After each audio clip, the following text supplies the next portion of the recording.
சாய்ராம். சதா நிம்பவருஷஸ்ய மூலாதிவாசாத் சுதாஸ்ராவினம் திக்தமப்யப்ரியம் தம் தரும் கல்பவருஷாதிகம் சாதயந்தம் நமாமீஸ்வரம் சத்குரும் சாய்நாதம். ஜெய் ஜெய் ஸ்ரீ சுவாமி சமர்த்தா, ஜெய் ஜெய் ஸ்ரீ சுவாமி சமர்த்தா, மகாராஜ் ஸ்ரீ சுவாமி சமர்த்தா. கோபுரம் டிவி நேயர்களுக்கு சுந்தர் சாயின் சிரம் தாழ்ந்த நமஸ்காரங்கள். நம்ம அக்கல்கோட் ஸ்ரீ சுவாமி சமர்த்த மகாராஜுடைய லீலாமிருதத்தை பருகி கொண்டிருக்கிறோம். அந்த சுவாமி சமர்த்த மகாராஜோடைய லீலாமிருதத்தில் போன வாரம் நம்ம பார்த்தது ராஜாரே மடம் அப்படிங்கிற அக்கல்கோட் சுவாமி சமர்த்தருடைய முதல் மடம் அக்கல்கோட்டில் அமைந்தது, எப்படி அது யாருக்கு கிடைச்ச பெரிய அனுகிரகம் அப்படிங்கிறதெல்லாம் பற்றி நம்ம ரொம்ப விவரமாக பார்த்தோம். இந்த எபிசோடில் குரு மந்திர் அப்படின்னு அக்கல்கோட்டில் ரொம்ப ஃபேமஸ். இன்றைக்கும் அடியனுக்கு கூட அங்கே போய் தரிசனம் பண்ணக்கூடிய பாக்கியம்லாம் கிடச்சிது. அந்த குரு மந்திருங்கிற மடத்தை யார் கட்டினா அப்படிங்கிறத பற்றி பார்க்க போகிறோம். அவர் பாலப்பா அப்படின்னு நம்ம ஏற்கனவே பார்த்துருக்கோம். சோழப்பாங்கிற ஒரு வீட்டில் தான் அக்கல்கோட் சுவாமி சமர்த்தர் இருந்தார் இல்லையா. அவரும் சுந்தராபாயும் சேர்ந்து தான் அக்கல்கோட் ஸ்ரீ சுவாமி சமர்த்த மகாராஜுக்கு சேவைகள்லாம் பண்ணிகிட்டு இருந்தாங்க. ரொம்ப அணுக்கத் தொண்டர்களாக இருந்து எல்லோருக்கும் அவர்கள் ஹெல்ப் பண்ணி சுவாமியுடைய தரிசனத்தை வாங்கி கொடுத்து அவருடைய அனுகிரகத்தை வாங்கி கொடுத்து எல்லாம் பண்ணிட்டு இருந்தாங்க, சேவைகள் பண்ணிட்டு இருந்தாங்க. ஆனால் இந்த பாலப்பாவுடைய என்ட்ரி எப்படின்னு கேட்டிங்கனாக்கா, இந்த பாலப்பாவை பற்றி முதல்ல நம்ம தெரிஞ்சுக்கிறதுனாக்கா, அவர் கர்நாடக மாநிலத்தை சேர்ந்தவர். அவர் என்ன பண்ணுறார், தன்னுடைய குரு ஒருத்தரை பார்க்கணும் அப்படின்னு சொல்லிட்டு அப்படியே தேடிகிட்டே வரும்போது முர்கோட்டுங்கிற இடத்துக்கு போகிறார். முர்கோட்டுங்கிற இடத்துல ஒரு குரு இருக்காருன்னு கேள்விப்பட்டு அவர் போகிறார். அந்த இடத்துல சிதம்பர தீக்ஷித் அப்படின்னு ஒரு குருமார், அவருடைய அப்பா மன்னார் தீக்ஷித்ங்கிறவர் ராமேஸ்வரத்துக்கு போயிட்டு அங்கே தரிசனம்லாம் பண்ணிவிட்டு அப்படியே திரும்பி வந்துட்டுருக்கிற காலகட்டங்களில் கர்நாடக மாநிலத்தில் ரொம்ப உயிர்ப்போடு இருக்கக்கூடிய ஒரு சிவஸ்தலத்தில் போய் அந்த இடத்துல இருக்கக்கூடிய வைப்ரேஷனை பார்த்து ரொம்ப சந்தோஷப்பட்டு அங்கே உட்காந்து 12 வருஷம் தபஸ் பண்ண ஆரம்பிச்சிடுறார். அப்படி அந்த மன்னார் தீக்ஷித் அங்கே உட்காந்து தபஸ் பண்ணும்போது அவருடைய தபஸையும் அவருடைய வைராக்கியத்தையும் பார்த்து ரொம்ப மெச்சி சங்கர் பகவான் அவருக்கு தரிசனம் கொடுத்து, நானே உனக்கு பையனாக பிறப்பேன், நீ போயிட்டு வா, ரொம்ப சந்தோஷம், உன்னுடைய தவத்தை மெச்சினேன் அப்படின்னு அனுப்புகிறார். ஸோ அந்த மன்னார் தீக்ஷித் அந்த சிவனுடைய ஆசீர்வாதத்தை பார்த்து பரம சந்தோஷப்படுறார். அப்போ அவர் சிவன் அவர்கிட்ட சொல்கிறார், உனக்கு பிறக்கிற குழந்தைக்கு ஒரு காதில் துளசியும் ஒரு காதில் வில்வமும் இருக்கும், இதுதான் அடையாளம், நானே உனக்கு குழந்தையாக பிறந்திருக்கேங்கிறதுக்கு அப்படின்னு சொல்லி அவர் அனுப்புகிறார். ஸோ இந்த மன்னார் தீக்ஷித் தன்னோட மனைவியோட சந்தோஷமாக இருக்கும்போது கரெக்டாக அவருக்கு அதே மாதிரி சுவாமி அனுகிரகம் பண்ண மாதிரியே ஒரு குழந்தை பிறந்து, அந்த குழந்தைக்கு ஒரு காதில் துளசியும் இன்னொரு காதில் ஒரு வில்வ இலையும் இருக்குது. அதை பார்த்தோன்னே இவர் புரிஞ்சுன்னு ரொம்ப சந்தோஷப்படுறார். ஆஹா, நமக்கு பிறந்திருக்கிறது ஒரு அவதாரம், அது சிவன் நமக்கு சொன்னபடியே நடந்திருக்கிறதுனால இது ஒரு மகா பெரிய அவதாரம்னு ரொம்ப சந்தோஷமாக அந்த குழந்தையை ரொம்ப மகிழ்ச்சியோடு வளர்க்குறார்.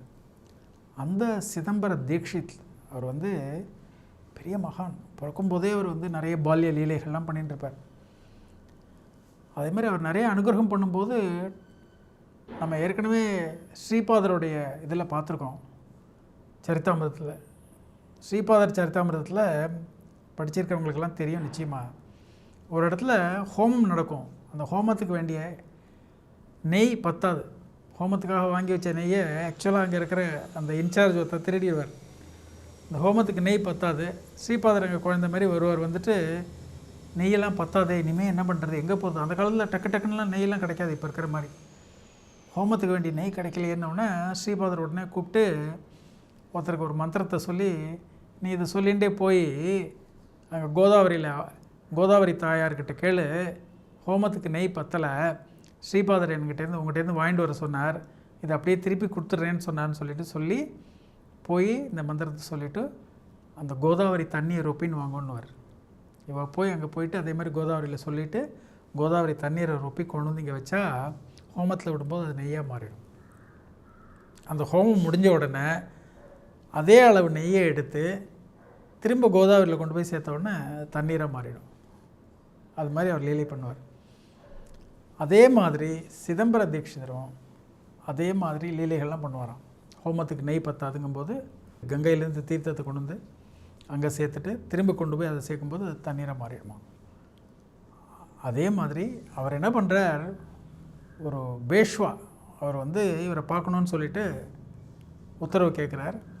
சுவாமி வர சொல்கிறார் அப்படின்றார்.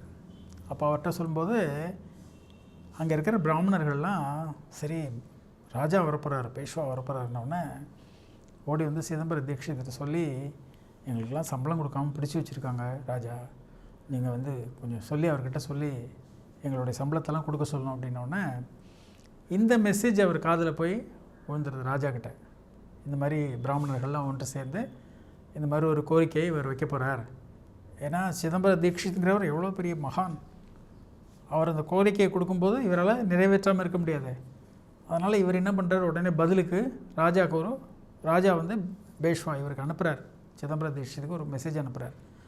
நான் அங்கே வருவது உங்களை தரிசனம் பண்ணுறதுக்காக மட்டும்தான், நீங்கள் அந்த இடத்துல எங்களுக்கு எந்த விதமான கோரிக்கைகளோ மற்றவங்களுக்காக ரெக்கமெண்டேஷன்ஸோ கொடுக்கக்கூடாது அப்படின்னு சொல்லி ஒரு ரிக்வெஸ்ட் மாதிரி அனுப்புகிறார். இதை பார்த்தோன்னா சிதம்பர தீட்சித் வந்து இது எப்படி இந்த மாதிரி அவர் பண்ணலான்னு சொல்லிவிட்டு உடனே அவருக்கு திரும்ப இன்னொரு ரிப்ளை மாதிரி அனுப்புகிறார். பிராமணர்களுடைய ஆட்சி கொஞ்சம் காலம் தொடரணும்னு நான் நினைக்கிறேன், ஆனால் கர்மா வேறு மாதிரி வேலை செய்கிறது அப்படின்னு சொல்லிவிட்டு அவருக்கு மெசேஜ் அனுப்புகிறார். மெசேஜ் அனுப்பிச்சோடனே இவர் உடனே பேஷ்வா வந்து சரி இது சரிப்பட்டு வராது, நம்ம போய் அவரை தரிசனம் பண்ணால் அவர் இந்த இதுலேருந்து நம்ம தப்பிக்க முடியாது அப்படின்னு சொல்லிட்டு அவருடைய டூர் படி போயிட்டு அவர் சிதம்பர தீட்சித்தை தரிசனம் பண்ணாமல் அவாய்ட் பண்ணிவிட்டு அப்படி திரும்பி போய்டுறாரு. திரும்பி போனோடனே வித்தின் ஃபியூ டேஸ் அந்த இடத்துல ஆங்கிலேயரோட அரசாங்கம் வந்து அந்த இடத்த எடுத்துகிட்டு இவரை ராஜ பதவியிலேருந்து தூக்கி போட்டுறாங்க.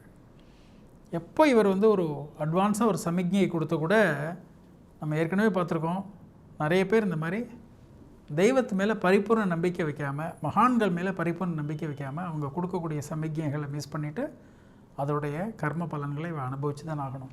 ஷீரடி சாயி விஷயத்துலையும் நம்ம பார்த்துருக்கோம், போகாதுன்னு சொன்னால் போவாங்க, வீழ போய் விழுவாங்க, அது மாதிரிலாம் நடக்கும். அது மாதிரி அவருடைய இது போய்டு. அப்படிப்பட்ட சிதம்பர தீட்சிதர் அந்த இடத்துல இருக்காருன்னு சொல்லிவிட்டு இவர் போய் அவரை தரிசனம் பண்ணுறதுக்காக போகிறார். போயிட்டு அவரை பற்றி கேள்விப்பட்டு அங்கே இருந்து தரிசனம் பண்ணிவிட்டு திரும்பி வந்து இவர் என்ன பண்ணுறார், நமக்கு ஒரு குரு கிடைக்கணுமே அப்படின்னு சொல்லிட்டு நம்ம குருவை நம்ம பார்க்கணுமேன்னு சொல்லி மனசில் நினச்சிட்டே இருக்கிறதுனால அங்கேருந்து கானகாபூர் வரார். நம்ம யாரை பற்றி பேசிகிட்டு இருக்கோம், பாலப்பாவை பற்றி பேசிகிட்டு இருக்கோம்.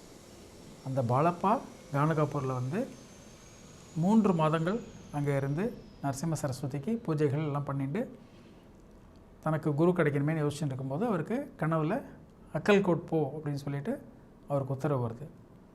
உடனே அவர் இம்மிடியேட்டாக அங்கேருந்து கிளம்பி அக்கல்கோட்டுக்கு வரார். அக்கல்கோட்டில் ஏற்கனவே சுந்தராபாயும் சோழப்பாவும் சுவாமி மகாராஜுக்கு அணுக்கமாக இருந்து எல்லா விதமான பூஜைகள் அவருடைய தேவைகள் எல்லாத்தையும் கவனிச்சிருந்து அவருக்கு எல்லா விதமான சர்வீஸும் பண்ணிட்டு இருக்கும்போது இந்த பாலப்பாவும் வருவார். பாலப்பாவும் வந்து சுவாமி மகாராஜா தரிசனம் பண்ணினோடனே பாலப்பாவுக்கு பரம சந்தோஷமாயிடுது. இவ்வளோ தேஜஸ்வியாக சுவாமி இருக்கார், இவர் தான் நமக்கு குரு அப்படின்னு சொல்லிட்டு ரொம்ப சந்தோஷமாக வந்து அங்கேயே இருந்து அவருக்கு சேவை பண்ணணும்னு சொல்லிட்டு உட்காந்துருக்கும்போது சுந்தராபாய் உடனே பாலப்பாவோட கொஞ்சம் அப்படி க்ளோஸராக வந்து பாலப்பாவையும் சில சேவைகள்லாம் பண்ண வைக்கிறார். கொஞ்சம் கொஞ்சமாக சில சேவைகள்லாம் பண்ண அவருக்கு ஆப்பர்ச்சுனிட்டி கொடுக்கும்போது ரொம்ப சந்தோஷமாகறார். சுவாமி சமர்த்தரும் அவர் மேலே சந்தோஷப்படுறார். சுவாமி சமர்த்தர் அவரை பார்த்த உடனே கொஞ்சம் கல்கண்டை எடுத்து அப்படி தூக்கி போட்டு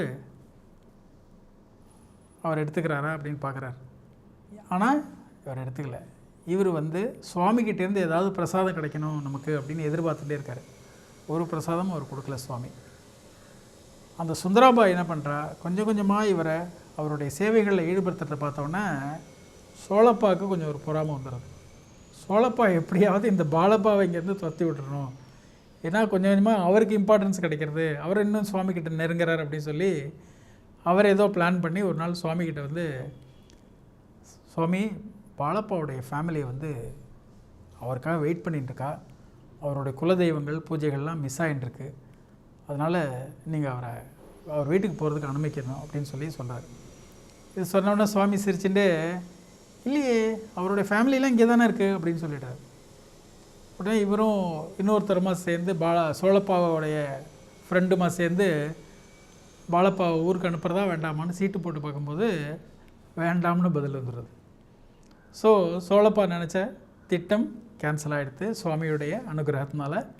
ஸோ பாலப்பா அங்கேருந்து சுவாமிக்கு சேவைகள்லாம் பண்ணிட்டு வர்றார். அப்படிப்பட்ட பாலப்பா சுவாமிகிட்ட நெருக்கமாக இருந்து சேவைகள் பண்ணிட்டு வர காலகட்டங்களில் சுந்தராபாயும் பாலப்பாவை ஃபேவர் பண்ணுற மாதிரி அவருக்கும் நிறைய ஆப்பர்ச்சுனிட்டிலாம் கொடுத்துட்டுருக்கிற காலகட்டங்களில் பாலப்பா இன்னும் எப்படி சுவாமிகிட்ட நெருக்கமாக வந்தார், அந்த குரு மந்திர் கட்டுற அளவுக்கு சுவாமி அவருக்கு அப்படி ஒரு அனுகிரகத்தை எப்படி பண்ணினார் அப்படிங்கிறதெல்லாம் நம்ம அடுத்த எபிசோடில் பார்க்கலாம். ஜெய் ஜெய் ஸ்ரீ சுவாமி சமர்த்தா, ஜெய் ஜெய் ஸ்ரீ சுவாமி சமர்த்தா, ஜெய் ஜெய் ஸ்ரீ சுவாமி சமர்த்தா.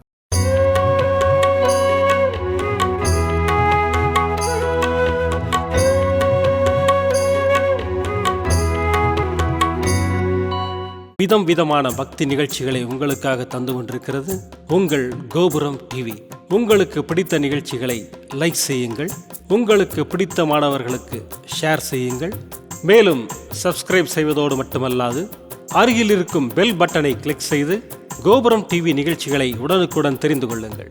மற்றும் ஒரு மகிழ்ச்சியான செய்தி, கோபுரம் டிவி ஆப்பை கூகுள் பிளே ஸ்டோரில் ஃப்ரீ டவுன்லோட் செய்து கோபுரம் டிவி நிகழ்ச்சிகளை தொடர்ந்து கண்டுகளியுங்கள், பாருங்கள், ரசியுங்கள், பரவசமடையுங்கள். gopuramtv.com பக்தி பக்திமயம்.